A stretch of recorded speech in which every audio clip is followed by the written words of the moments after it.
Hi guys, welcome back to my channel. मैं श्वेता जौहरी आप लोगों का अपने यूट्यूब चैनल पे स्वागत करती हूं। तो जो लोग मेरे चैनल में नए होंगे मेरे चैनल को लाइक एवं सब्सक्राइब कर लीजिएगा। तो आइए आज हम लोग जानते हैं कि सोमवती अमावस्या कब है और सोमवती अमावस्या के दिन हमें किन किन सामग्री की ज़रूरत पड़ती है पूजा करने के लिए और पूजा हमें कैसे करना चाहिए। तो देखिए, सोमवती अमावस्या 15 जून दिन सोमवार को पड़ रही है और सोमवार होने की वजह से ये सोमवती अमावस्या के नाम से जानी जाती है। तो इस दिन हमें देखिए क्या क्या सामान लेकर के पीपल के वृक्ष के नीचे जा करके हमें पूजा करना है। तो सामान आप इस तरह से थाली में सजा लीजिएगा और नहीं तो फिर आप किसी झोले में या जो भी चीज़ में लेके जाना चाहे उसमें हमें ले करके सभी चीज़ और पीपल के पेड़ के नीचे हमें जाना है और पीपल के पेड़ के नीचे ही हमें पूजा करनी होती है। उसके बाद हमें परिक्रमा देती है। तो देखिए, परिक्रमा करने के लिए आप कच्चा सूत या तो लाल वाला जो होता है वो ले लीजिएगा धागा, और फिर उसके बाद 108, उस दिन रुई का उपयोग नहीं होता है तो ये 108 बाती का मैं एक दीपक तैयार की हूँ। 108 बाती का दीपक बनाना चाहिए। और उसके बाद ये घी दीपक में डालने के लिए आप घी का दीपक या तेल का दीपक या तिल का दीपक भी, तिल के तेल का भी दीपक जला सकती हैं। फिर एक माचिस ले लेना है हमें दीपक जलाने के लिए, और थोड़ा सा ये चावल अक्षत को धुल करके एक कटोरी में ले लीजिएगा। ये थोड़ा सा हमें आटा लेना है और हल्दी लेना है। आटा और हल्दी दोनों को मिला करके हमें ऐपन तैयार करना है, क्योंकि उस दिन ऐपन लगता है पूजा में। पीपल के पेड़ में 5 बार हाथ से छापा देना होता है और फिर उसके बाद से सोमा धोबिन का फोटो बनाने के लिए भी हमें एक पीले कपड़े में, तो वो हम लोग इसी ऐपन से ही पेड़ में सटते हैं। तो पीला रंग का एक टुकड़ा ले लीजिएगा, उस टुकड़े में ऐपन लगा करके और पीपल के बीच में हमें साट देना है। मैं वीडियो इसका आगे दे चुकी हूँ। और उसके बाद सिंदूर ले लेना है, चंदन ले लेना है, और फिर आप जैसे कि फेरी देने के लिए यदि कोई भी पहली बार फेरी दे रहा है तो पहली बार धान और पान से फेरी देना चाहिए। आप लौंग, इलायची, सुपारी, पान का पत्ती ले लीजिएगा।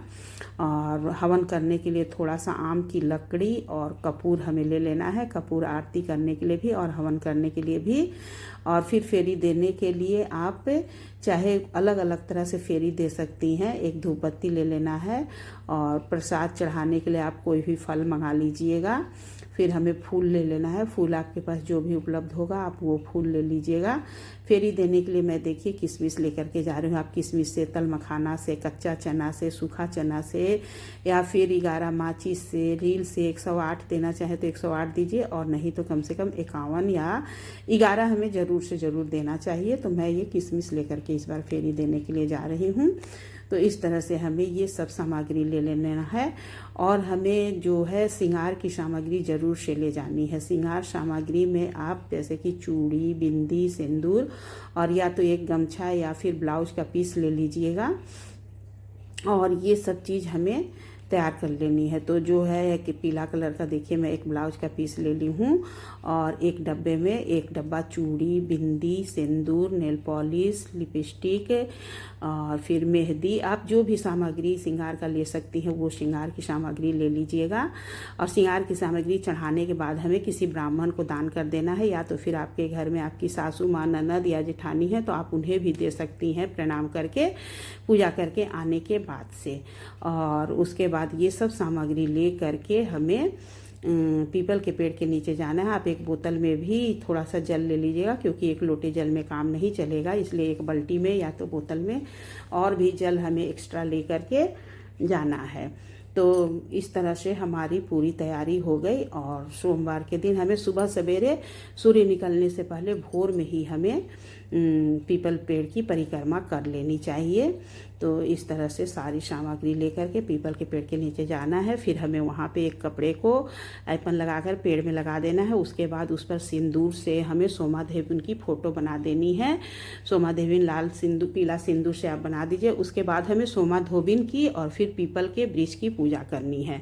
तो पूजा करने के लिए हमें सुबह सवेरे स्नान, उस दिन आप साड़ी अच्छे से पहन लीजिएगा और फिर पैर में महावर लगा करके देखिए देखिए मैं पीपल के पेड़ के नीचे पहुंच गए। अभी यहाँ पेड़ की सफाई नहीं हुई है, फिर हमें वहाँ उस तरह से पीपल का तोड़ के भेजा। उसके बाद सोमा धोबिन की पूजा करनी है। पूजा करने के बाद हमें दीपक जलाना है और सब चीज़ चढ़ा करके फिर हमें 108 बार परिक्रमा करनी है, या तो 11 बार परिक्रमा आप अपने समर्थ के अनुसार करिएगा। कोई बंधन नहीं है कि हमें कितनी परिक्रमा करी है, जिनकी जितनी शक्ति होगी उतनी परिक्रमा करिएगा। और परिक्रमा हमें धागा से करते जाना है, और एक परिक्रमा करने के बाद आकर के थोड़ा सा सिंदूर हमें सोमा धोबिन को लगाना है, उसके बाद से अपने मांग में लगानी है।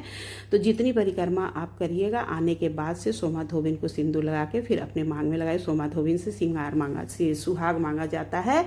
तो इस तरह से हमें फेरी दे करके उसके बाद हवन करके और फिर हमें अपने घर वापस आ जाना है। उस दिन हमें रुई का उपयोग नहीं करना होता है, रुई पे ना सोना है और ना ही हमें रुई की बत्ती जलानी है।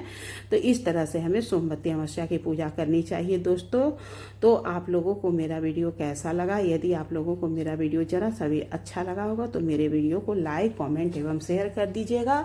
और सभी को सोमवती अमावस्या की ढेर सारी शुभकामनाएं।